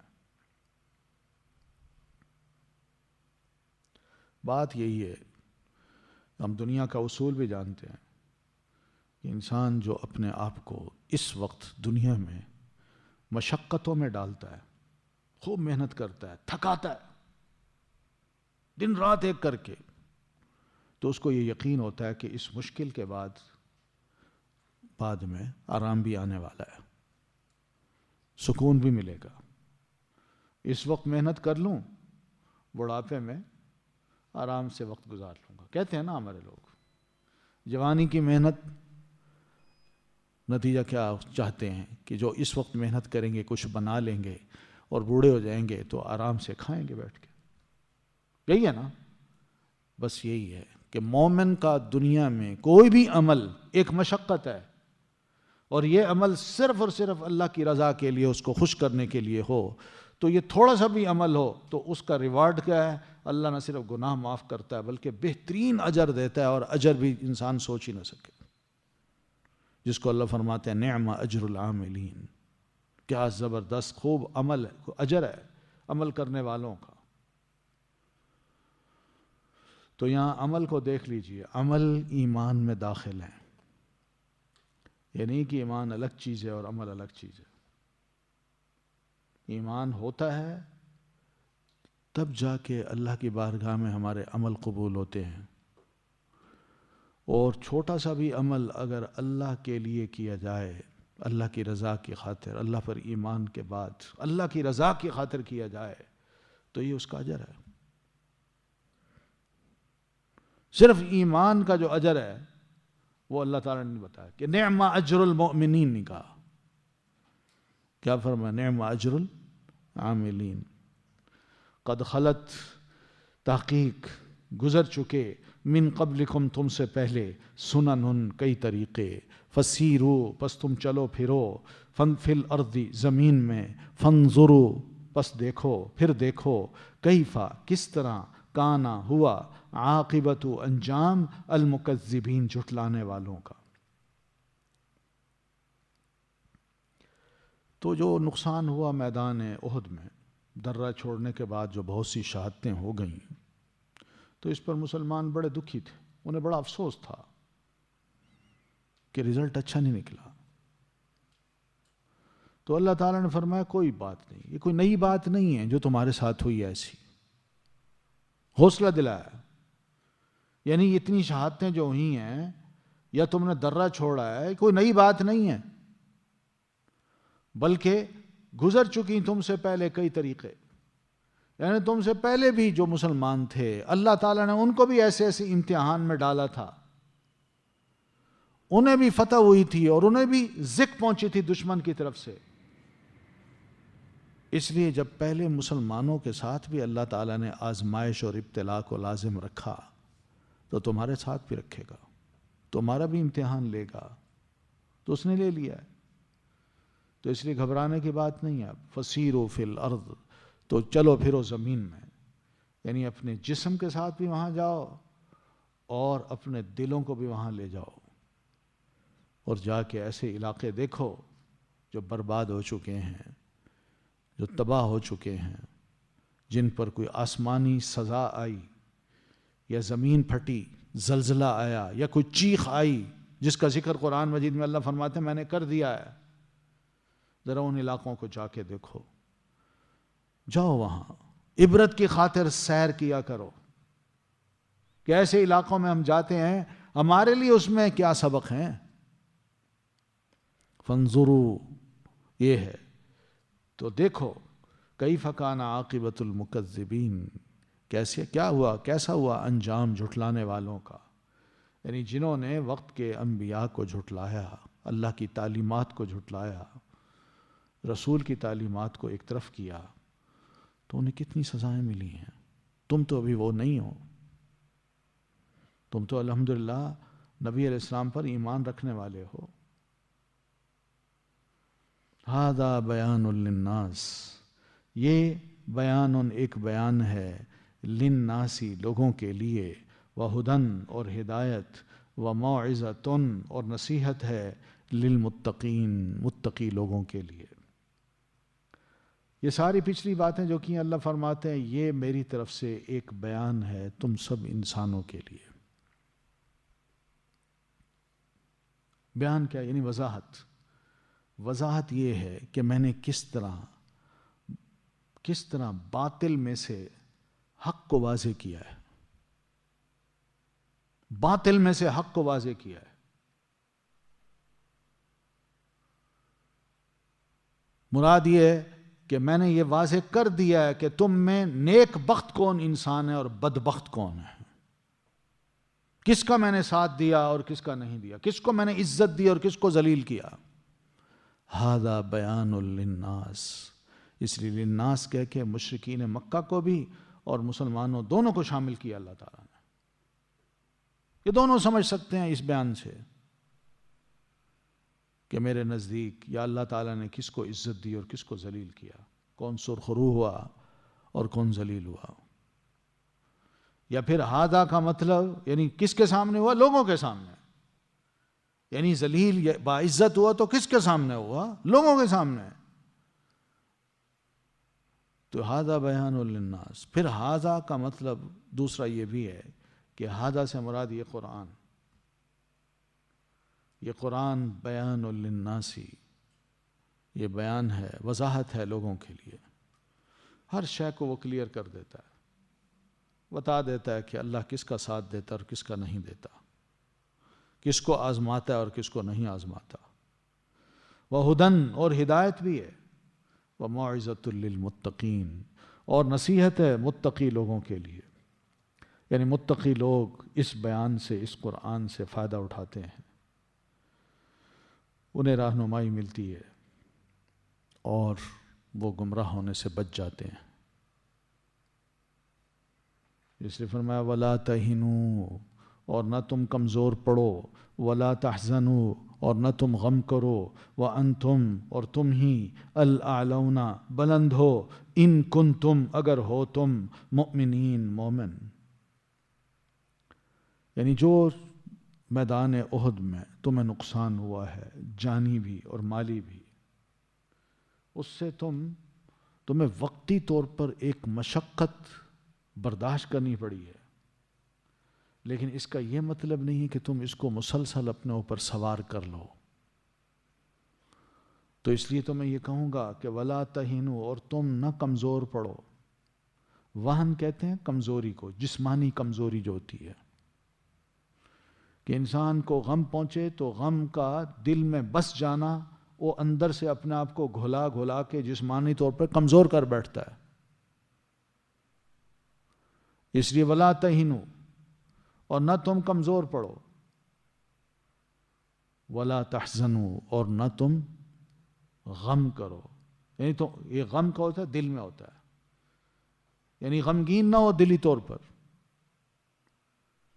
کیوں؟ یہ دونوں چیزیں کیا ہوگا؟ اس کا نقصان یہ ہوگا کہ تمہارے مصیبت میں یہ اضافہ کریں گی، اور دوسرا نقصان ہوگا کہ دشمن جو ہے تمہارا وہ خوش ہوگا. وہ دیکھے گا کہ میرا جو دشمن ہے وہ بالکل کمزور ہے، مایوس ہے، ہم نے اس کو شکست دی ہے، وہ گھبرا چکا ہے، اس کے اندر اب ہمت نہیں رہی. تو ایسا کام نہ کرنا، بلکہ اپنے آپ کو مضبوط دل بناؤ، ایسا بناؤ کہ میدان جنگ میں ڈٹ جانے والے ہیں. ایسے بنو، لڑائی کے لیے اپنے آپ کو سخت جان بناؤ. وجہ یہ ہے کہ وَأَنْتُمُ الْأَعْلَوْنَ، تم ہی بلند ہو، ان کنتم مومنین، اگر ہو تم مومن. یعنی تمہارے اندر اگر ایمانی قوت موجود رہی تو تمہیں دنیا کی کوئی طاقت شکست نہیں دے سکتی. اور یہی ایمانی قوت ہی تمہارے شایان شان ہے. اپنے آپ کو مومن بناؤ، اندر سے بڑا مضبوط بناؤ کہ میرا اللہ پر ایمان ہے، میں مومن ہوں، میں کسی سے نہیں گھبراتا، اور میرا ایمان ہے کہ اگر میری جان بھی اللہ کی راہ میں چلی جائے تب بھی میں اللہ کے ہاں سرخرو ہوں گا. یہ چند ایک چیزیں ہیں، بس ان چیزوں کو مومن اگر اپنے دل میں جما لے کہ میں مومن ہوں، میرا اللہ پر ایمان ہے، میں جسمانی طور پر کتنا بھی کمزور صحیح مگر ایمانی طور پر بڑا مضبوط ہوں، تو بس یقین مانیے کہ اللہ اس کو انشاءاللہ اس کی زندگی میں ہی اس کو سربلند کرے گا، عزت دے گا. یہ الفاظ ہیں. دیکھیے جنگ احد میں سیدنا حمزہ رضی اللہ تعالیٰ عنہ وہ شہید ہوئے ہیں، اور بڑے اچھے اچھے مسلمان شہید ہو گئے. گھر گھر میں کوہرام مچا ہوا تھا مدینہ کے،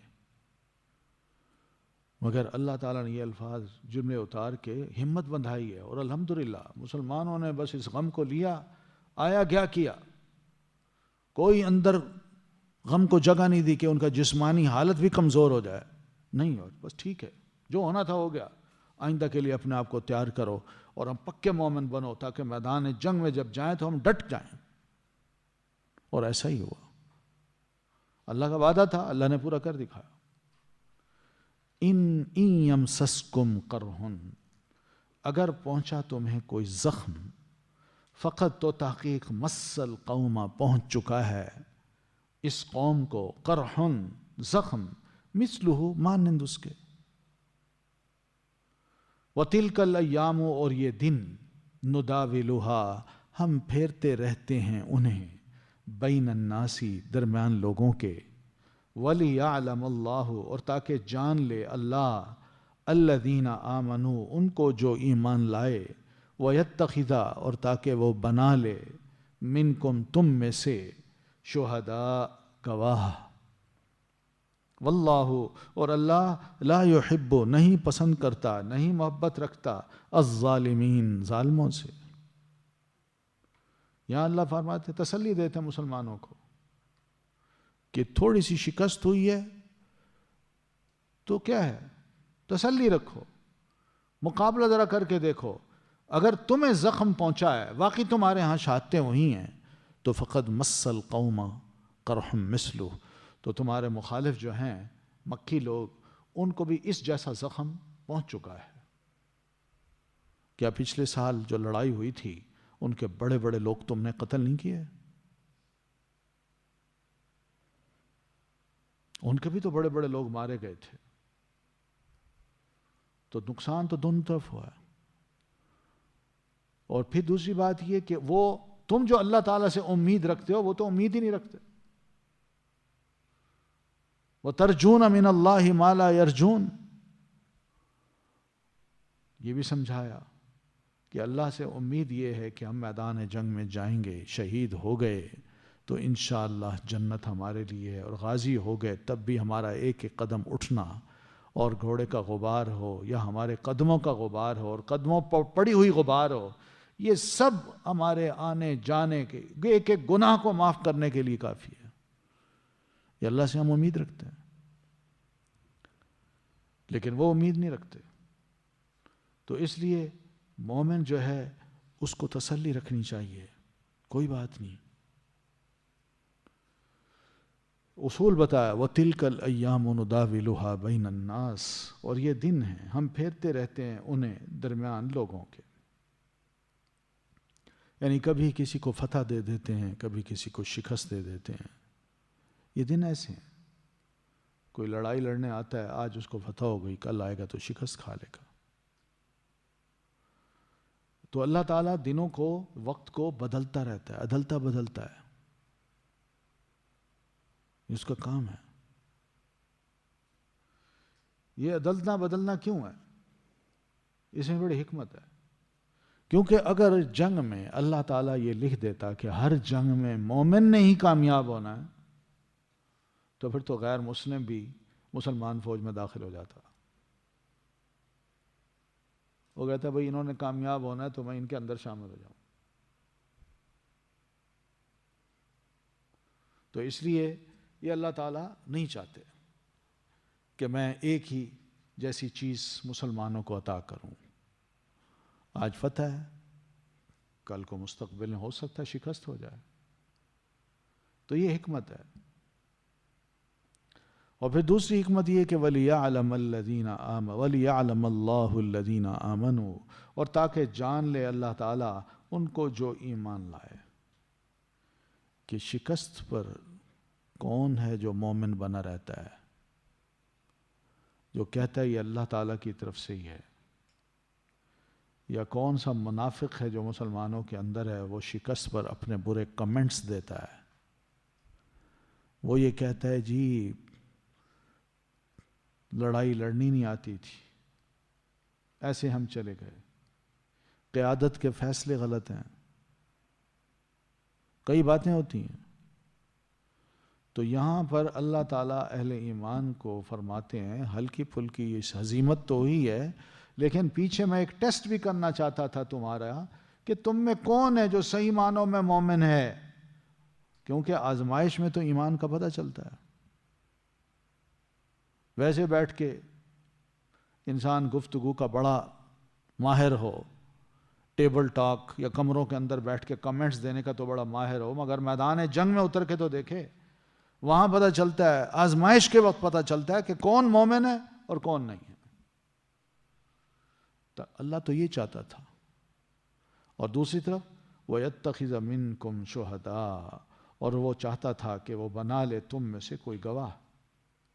گواہ سے مراد یہاں کیا ہے کہ دیکھیے اسلام کی خاطر ہم اپنی جان تک قربان کر رہے ہیں، یعنی شہید ہو جاتے ہیں، وہ لوگوں کو گواہ بنا جاتے ہیں، مومن ان کی گواہی دیتے ہیں۔ تو یہ جو ہی شہید ہوا اس کا بڑا اعلیٰ مرتبہ انسان کو حاصل ہو جاتا ہے، مسلمان کو بہت بڑا مرتبہ حاصل ہوتا ہے۔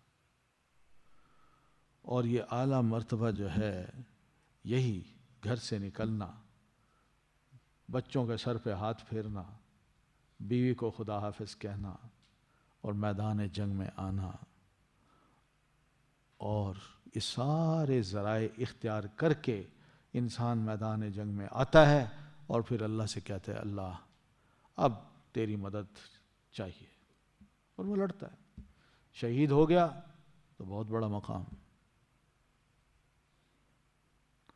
تو اللہ یہ بھی چاہتا تھا کہ تم میں بعض کو شہادت کا درجہ عطا فرمائے، جیسے سیدنا حمزہ رضی اللہ تعالیٰ عنہ وہاں شہید ہوئے ہیں تو کیا درجہ ملا ان کو؟ سید الشہداء، کہ یہ سید الشہداء ہیں، تھوڑا ہے درجہ۔ واللہ لا يحب الظالمین، اور اللہ نہیں پسند کرتا ظالموں کو۔ یہ ظالم وہ ہیں جو جہاد کو جائز نہیں سمجھتے، جہاد کو چھوڑتے ہیں اور اپنی بزدلی کا مظاہرہ کر کے مسلمانوں کے دشمن کو مضبوط کرتے ہیں، طاقتور بناتے ہیں۔ یہ ظالم لوگ ہیں جو دشمن سے لڑنا نہیں چاہتے، خود کہتے ہیں مسلمان ہیں ہم، لیکن بس اسلام کو انہوں نے چند ریچولز میں محدود کیا ہوا ہے کہ مسجد جاؤ، نماز پڑھ لو، تسبیح پھیر لو اور گوشہ نشین ہو کے اللہ اللہ کرتے رہو، بس یہی۔ یہ ظلم ہے۔ دشمن تمہارا تیار ہو رہا ہے، وہ ہتھیار بنا رہا ہے، وہ اپنی فوجوں کو مسلسل ان کو جوش دلا رہا ہے، لیکن تمہارا حال یہ کہ تم آرام سے بیٹھے تسبیح پھیر رہے ہو۔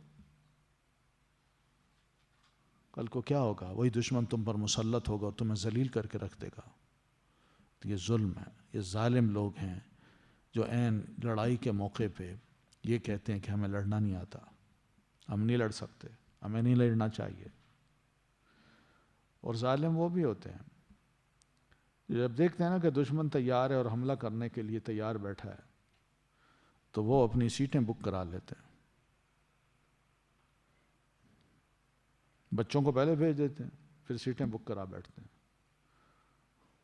اور ایک دن پہلے وہاں سے نکل جاتے ہیں کہ اس علاقے میں نہ رہو، اور پھر جب لڑائی ہو جاتی ہے تو پھر آ جاتے ہیں۔ یہ بھی ظالم ہے، یہ ظالم لوگ ہیں۔ وَلِيُمَحِّصَ اللَّهُ، اور تاکہ خالص کر لے اللہ الذین، انہیں جو آمنوا ایمان لائے، وَيَمْحَقَ الْكَافِرِينَ، اور مٹا دے کافروں کو۔ اس جہاد کے ذریعے اللہ تعالیٰ یہ بھی چاہتا ہے کہ میں اہل ایمان کو خالص مومن بنا دوں، خالص کر لوں ان کو۔ مراد یہ کہ ان کا ایمان نکھر جائے کہ وہ واقعی گئے، جان مال کے ساتھ پوری محبت کے ساتھ وہ گئے اور دل کھول کے لڑے وہ، اور اللہ تعالیٰ نے ان کو غازی بنایا، وہ واپس آئے زندہ۔ ان آزمائشوں سے وہ گزرے تو بڑی اچھے طریقے سے یہ خالص مومن بن جاتے ہیں، پھٹی سے نکلے ہوئے۔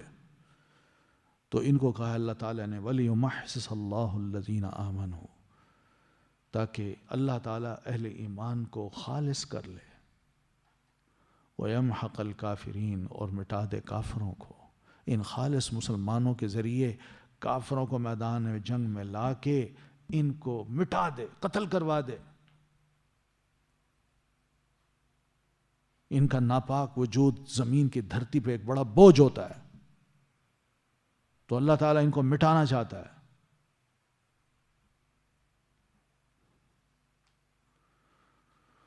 ام حسبتم، کیا تم نے گمان کر لیا، ان تدخلوا، کہ تم داخل ہو جاؤ گے، الجنت، جنت میں، ولما، حالانکہ ابھی تک نہیں، یعلم، جانا، اللہ تعالیٰ نے، الذین، انہیں جنہوں نے، جاہدوا، جہاد کیا، منکم، تم میں سے، وَيَعْلَمَ اور تاکہ وہ جان لے الصابرین صبر کرنے والوں کو۔ یہ کا جو لفظ ہے یہ استفہام کا ہے، کوسچن کا ہوتا ہے، سوال کا۔ تو مراد یہاں یہی ہے کہ مسلمانوں یہ مت سمجھ لینا یا تمہارے دل میں یہ خیال نہ آئے کہ تم جنت میں بغیر کسی آزمائش کے یوں ہی داخل کر دیے جاؤ گے۔ اللہ نے تھوڑا بہت ضرور آزمانا ہے تاکہ تمہارے ایمان کا پتہ چل جائے کہ کتنا خالص ایمان ہے تمہارا۔ یعنی میدان جنگ تو بڑی بدور کی بات ہے، ہم تو اپنے آپ کو دیکھیں نا کہ ہماری سوسائٹی میں جو کچھ ہو رہا ہوتا ہے، اپنے خاندان میں جو کچھ ہو رہا ہوتا ہے، اس وقت بھی ہم اتنے تگڑے ثابت نہیں ہوتے ایمان کے جتنا کہ ہمیں ہونا چاہیے۔ ہم کمپرومائز کر لیتے ہیں، نمازیں ہم پڑھتے ہیں، روزے بھی ہم رکھتے ہیں، دعائیں بھی کرتے ہیں اور دعویٰ بھی کرتے ہیں کہ ہم دیندار ہیں، ہمیں دین سے بڑی محبت ہے۔ مگر ہوتا کیا ہے کہ جب کچھ فیملی کی ٹریڈیشنز آتی ہیں تو اس موقع پہ ہم کیا کرتے ہیں؟ اس وقت ہمیں دین اچھا نہیں لگتا، ہم کہتے ہیں نہیں، جو معاشرہ کر رہا ہے وہ کرو۔ یہ وہ آزمائش ہوتی ہے ایک مومن کی، اللہ آزما لیتا ہے، چھوٹی چھوٹی باتوں میں ہمیں آزما رہا ہے۔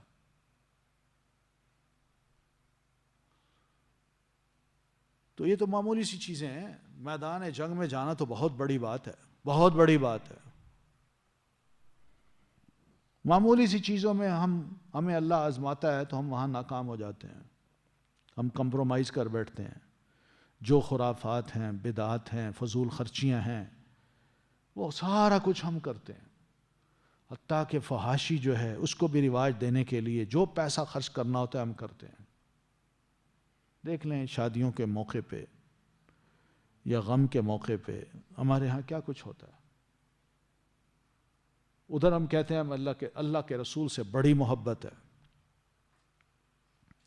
تو محبت کا ثبوت ہم صرف اور صرف چند ایک چیزوں میں دیتے ہیں۔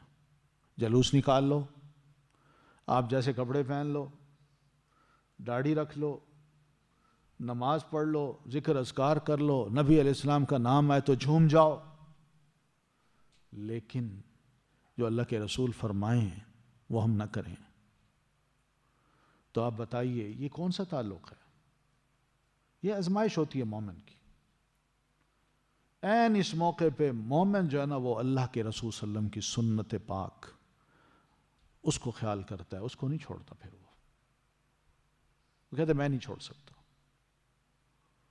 تو یہ چھوٹی چھوٹی، جیسے ہمارا ایمان اتنا امتحان، جتنا بڑا دعویٰ اتنا بڑا اللہ تعالیٰ کی طرف سے امتحان۔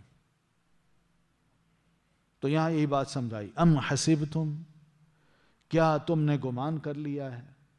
یعنی یہ گمان نہ کرنا کہ ان تدخلوا الجنت، کہ تم جنت میں داخل ہو جاؤ گے، ولما، حالانکہ ابھی تک نہیں، یعلم اللہ، جانا اللہ نے، الذین، انہیں جنہوں نے، جاہدوا منکم، جہاد کیا تم میں سے، ویعلم الصابرین، اور تاکہ وہ جان لے صبر کرنے والوں کو۔ یعنی ابھی تو یہ معاملہ ہے کہ اللہ تعالیٰ نے تمہارے اندر ایسے لوگوں کو ابھی تک جانا ہی نہیں کہ کون ہے جو اپنے آپ کو جہاد کے لیے تیار کرتا ہے۔ تو چند ہیں جو میدان جنگ میں گئے، باقی کچھ گھروں میں بیٹھے رہے، کچھ اپنی مصروفیات میں رہے۔ تو ابھی تو اللہ تعالیٰ نے تمہیں کھنگالنا ہے،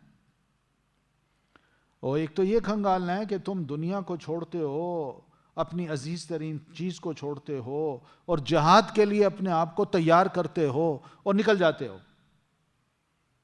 ایک تو یہ کھنگالنا ہے، دوسرا یہ بھی کھنگالنا ہے کہ جب جہاد پہ جاؤ اور وہاں زخم آئیں، اپنے کسی عزیز کی شہادت ہو جائے، تو اس وقت تم کتنا صبر کرتے ہو۔ اللہ یہ بھی جاننا چاہتا ہے۔ تم خود میدان جنگ میں جاؤ، تمہیں زخم پہنچ جائے، تو تم خود کتنا صبر کرتے ہو.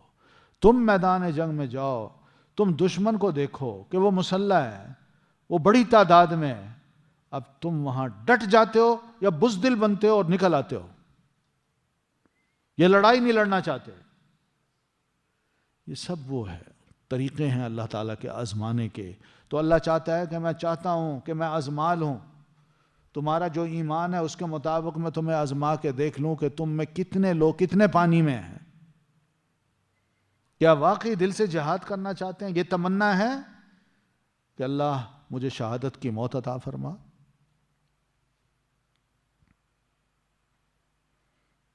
بڑا مشکل مراحل ہیں، بڑے مشکل. سیدنا خالد بن ولید رضی اللہ تعالیٰ عنہ، ان کا جب آخری وقت آیا تو یہ بیڈ پہ تھے، بیمار ہوئے بیڈ پہ تھے. تو اس وقت جتنے بھی لوگ کھڑے تھے نا، ان سے فرماتے ہیں کہاں ہیں وہ لوگ جو میدان جنگ میں جانے سے گھبراتے ہیں،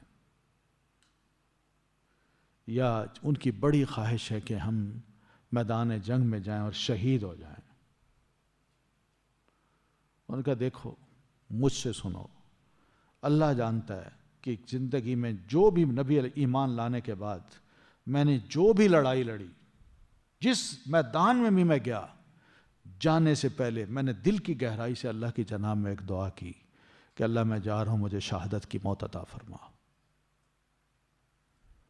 مگر اللہ تعالیٰ نے میری موت یہاں بیڈ پہ لکھی ہوئی تھی. موت سے گھبرانے والے کون ہیں؟ کہاں ہے وہ؟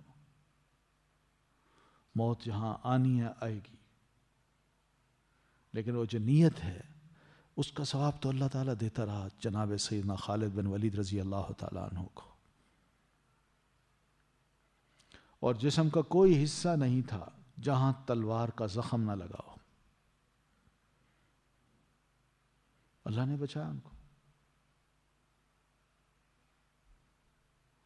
اور کچھ لوگ ایسے بھی ہوتے ہیں جو اپنے گھر میں ہی چارپائی سے یوں پہلو بدلا، نیچے گرے، فوت ہو گئے. کچھ لوگ ایسے بھی ہوتے ہیں. تو یعنی نازک لوگ بھی ہوتے ہیں، بڑا سخت دل بھی ہوتے ہیں، سخت جان بھی ہوتے ہیں. مسلمانوں کو سخت جان بننا ہی زیب دیتا ہے.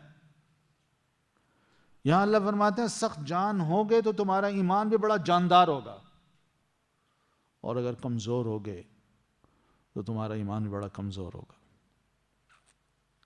اس لیے اللہ تعالیٰ یہ چاہتا ہے کہ میں مسلمانوں کو مشقت میں ڈال کے ان کا ٹیسٹ لے لوں کہ وہ کتنے ایمان میں ہیں.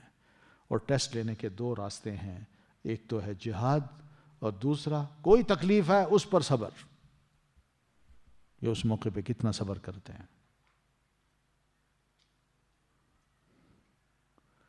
تو کسی تکلیف اور آزمائش کے بغیر اللہ ہمیں جنت میں داخل نہیں کرے گا.